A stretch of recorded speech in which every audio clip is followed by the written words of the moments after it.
results come, no? I took note. I was trying to say, well, what story shall we have? So many stories about. We have so many stories about the prisons that I'm going to tell only 4 short stories. One of them was that we were in Presidente Prudente, which is a small city, and they had a big prison there.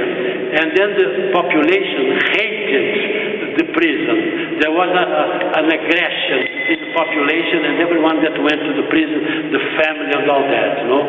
And then one day, in order to try to solve this problem, we asked the permission from the mayor, from the person in the jail, to bring the prisoners to the open square and perform a play in forum theater style. So the prisoners came. Of course, the square was all policemen all over, of course. No? And they played there. They played problems of prisoners. And then they invited the audience of free people to intervene and take the place of the protagonist who was a prisoner to try to show what could be done in that situation. And then they kept discussing. And they forgot who was prisoner and who was not. And they concentrated on the situation itself. And it was a marvel was that after that, the prisoners went back to prison, of course, but from that time on, the ostracizing of the prison disappeared. And many people of the population, the local population, on Wednesday, which was the day of visit, even if they did not have any relative in the prison, they asked permission to go there, to go on with the discussion of the problem that had been done. It was a means of creating a sort of dialogue in which the prisoner was not considered anymore like a leprous person, a pestilential person, but a person that had committed a crime and was paying for that crime. But don't forget, we should never forget, that they committed a crime in a society. Crimes that in other societies perhaps would not be crimes, provoked also by the society. The society is also sick, it's not only the prisoner. If we analyze the prisoner individually and say he is a criminal, and what was the society that in many cases, for instance in the case of children in Brazil, that go to the drug dealing business because they don't have other solutions. Sometimes they don't have father because the father is drunk, they don't have mother because the mother works all day out, the school is not good, health they don't have, food also they don't, and then comes someone and says you are going to earn in one day what other people like you earn in 1 month. And so they go to, so the society is also guilty of that. We have to see society and the prisoner. And in that case it was nice to put them together and discuss freely there in the open air.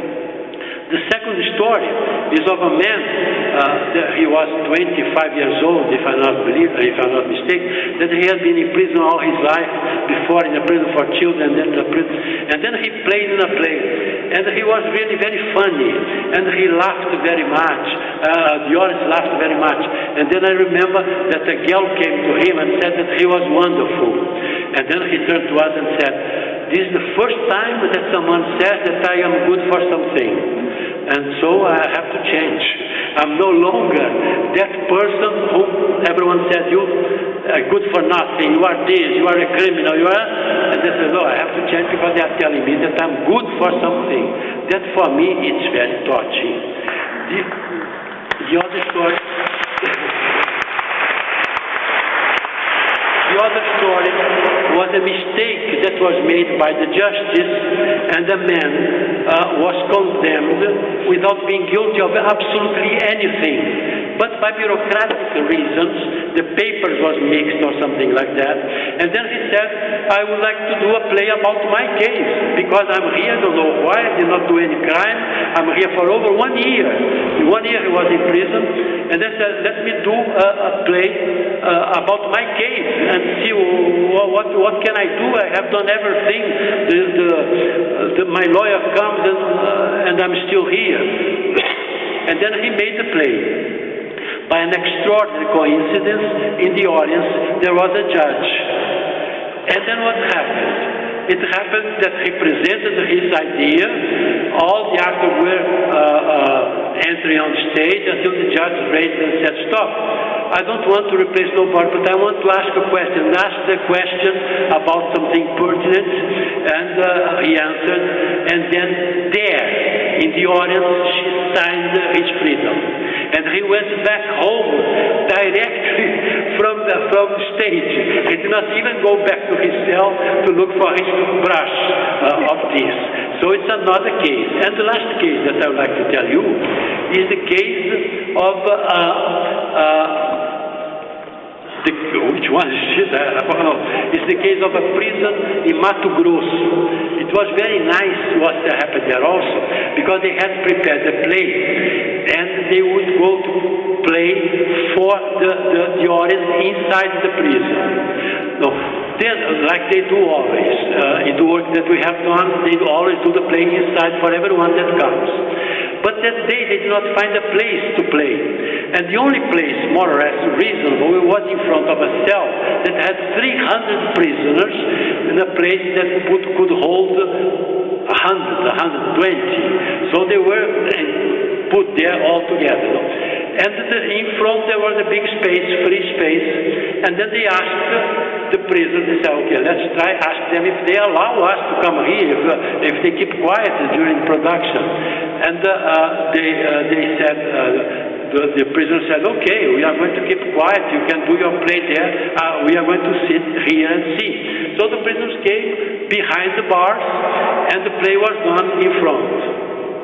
When the play was done, after the play, the person who was assisting from outside, the free person, started replacing the protagonist. Several times they stopped and came and gave a solution. Stop and gave a solution until we heard stop from inside the jail. And then the prisoner said, I have an idea. And then the guardian went there. No one told anything to him. When they opened the cell, the prisoner came, showed his idea, went back to the cell. Another prisoner said, I have another idea. So 5, 6 prisoners came, they gave their ideas and went back to the cell, and they stayed there, and then said, thank you very much, and the group of theater went away. This for me was again a metaphor. What do we want? We believe that the audience are in a jail. The audience in the theater, they are in a jail. The jail is the seat. They have to be there. They don't invade here. They don't have the power that we have here. So it is a metaphor, not only for dialogue in the prison, but also for the theater itself.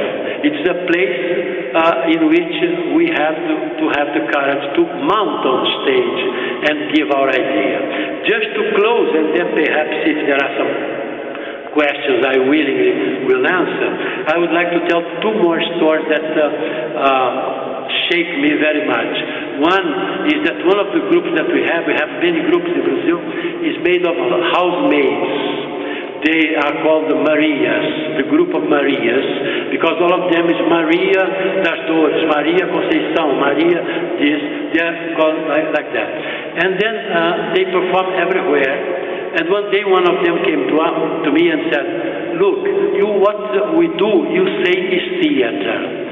And perhaps it is, but where do we perform? We perform in jails, we perform in the churches, we perform in schools, and never inside the theater. We would like to perform in the theater too.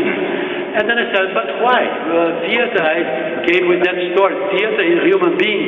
It's not the building. He said, no, but we would like to have the audience coming and going to buy the tickets in box office, and then someone tears the ticket.